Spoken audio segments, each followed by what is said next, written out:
په دغه نوکریانو خرڅولو کې پی ټی آی چې دغه مولوي سته په شانګله کې او خرڅوي نو په شانګله کې هغه کوم ځای دی چې هلته د واکدارانو د غلو د ډاکوانو هلته د ترقۍ کار پوره کړی دی او هلته یې ترقي کړې ده خو زمونږ مشران نه دي زمونږ مشران هغه غله دي هغه ډاکوان دي او د کزال پورې ته ځم ما د په پالپورې کې منګوره ښودی کېږي ولې چې پالپورې کې سیسټم نشته زه شوکت صاحب ته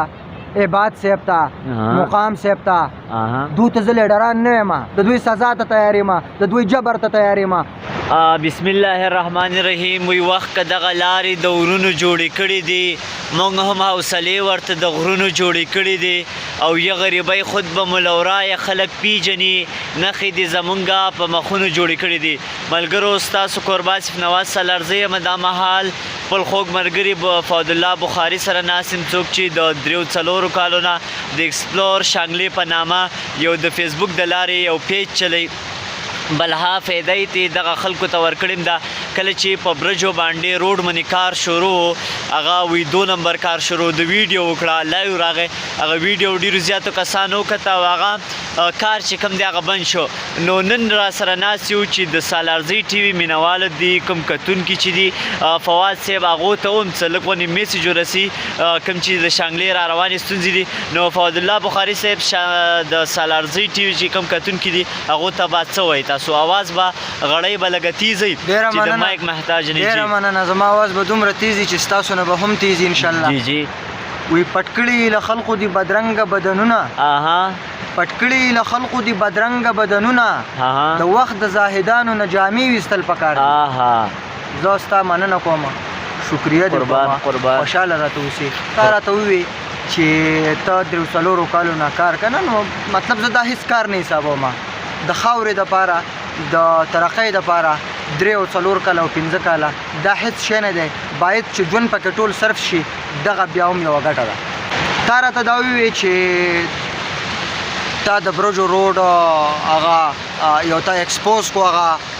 غلط کار ته مخامخ کو زه به درته دا ووایم آصفه په ډسټرکټ شانګله کې ما چې څومره کرپشن ولیدو ما چې څومره غله ولیدو ما چې څومره مالوحیان ولیدو یقین وکړه چې زه ډېر مایوسه یم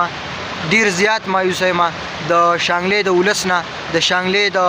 بادارانو نه د شانګلې د واکدارانو نه موږ په دې شانګله کې هغه ډي سي ته هغه اے سي ته هغه ایم پی اے ته هغه ایم این اے ته هغه ډاکټر ته هغه انجینیر ته او هغه بل چپړاسي ته او هغه بل ته د اوسه پورې دا پته نشته چې زما غریبو خلکو ته روډ شته که نشته زما غریبو خلکو ته هاسپټل شته که نشته زما غریبو خلکو ته د نادره CNIC فیسلټي سهولیات شته که نشته زما د غریب ولس ته د بینک ضرورت شته که نشته زما د غریب ګوره په شانګله کې هغه کوم ځای دی چې هلته د واکدارانو د غلو د ډاکوانو هلته د ترقۍ کار پوره کړی دی او هلته یې ترقي کړې ده او هلته پوره نظام یې هلته سیټ کړی دی ګوره که زه شاپور ته راځم زما کار به نه کېږي زه والپورۍ ته ځم ولې دلته سیسټم نشته که زه والپورۍ ته ځم ما ته به پالپورۍ کې منګوره ښودی کېږي ولې چې پالپورۍ کې سیسټم نشته که ما ته اپریشن پینډاسایډ اپریشن له زه سوات ته ځم زما نه غریب سړی هم 25,000 او 30,000 روپۍ لګي د دې شانګلې د سیاستمدارانو ته دا پته نشته چې دا د چا د کور دپاره یو 10 ګزه روډ زه وباسم دا هم دی او که د یو اجتماعي کار هم دی یو هاسپټل جوړول غواړي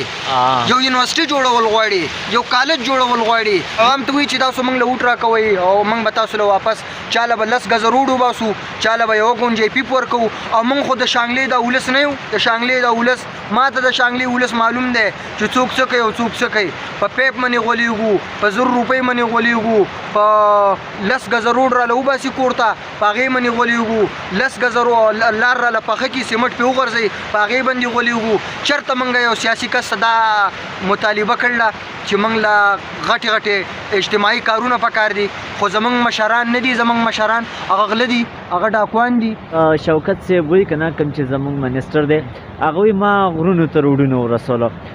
غرونو ته مې روډونه ویسته نو ته څه وایي دې باره کې اوس موږ هم د سیاست د هوا روخ زده کو اوس غټې ګیرې ته بیخي مسلماني نه وایم زه شوکت صاحب ته عباد صاحب ته مقام صاحب ته دو ته زه لیډران نه ویم دو ته زه مالوحیان ویم دو ته زه شکمار ویم دو ته زه خېټه ډکوونکي ویم البته که دوی زما نه خفه کېږي یا په دې خبرو په دې بدو ویلو باندې دوی ماته واپس د دوی جواب چې غلطي نو په هر ډګر ورته تیار یم د دوی سزا ته تیار یم د دوی جبر ته تیار یم خو د حق ویل راله پکار دي او ان شاء الله تعالی که دا ناحق والا د ظالم د خور خلک کوم ځکه می ان شاء الله که ناصفه جی د ستام حق دی دا زمام حق دی دا د معاشرې د هر فرد حق دی چې دا مخامخ کی او د ډاکوان مخامخ شي واړه ډاکوان مخامخ کوي دا کوم چې وټونو ته نه ودرېږي تاسو سوچ وکئ د دې فلاني صاحب او د ډینګري صاحب او د ډینګري صاحب دا رزق د کوم ځای نه را رواني فواد صاحب دا د دقه دا ګوره دا طبیعي زموږ ځکه ګرمي دي دا روټیانې موږ ځکه خورو چې موږ د دغه خلکو سره جوړ یو دلالان یو ورسره ګرځو را ګرځو سره د هغوی په معاش کې زموږ هغه روزي چې ده هغه موزي فواد د دې خبره دوی شانګله کې نوکریان خرڅيږي دغه ته په کم نظر ګوري نو په دغه نوکریانو خرڅولو کې پی ټی آی چې دغه مولوي ست په شانګله کې او خرڅي نو کم از کم پکار ده چې نوکری دی خرڅ نشي نوکری دی حقدار ته ورسي غریب سړی ته میلاو شي چرته چې څوک د چانوړی نه پیدا کیږي هغه ته دی میلاو شي د کولی مزدور تاسو واورئ دا یو خبره واورئ خو پر ریل صفای واورئ دا کوم خلک چې درځي تاسو جلسوله دا کوم خلک چې په سټیج باندې تاسو ته درنې کوي جلسې کوي کله کالا خیلو کې کله په روسیانو کې کله په قاسم خیلو کې کله په یو ځای کله بل ځای دره کې کنه دا تاسو د پاره انتشار جوړوي تاسو د حق خوړلو په شامن صرف او صرف د ذل شانګلي واکداران دي دغه ونه سي او خپل تپوس ته وکړي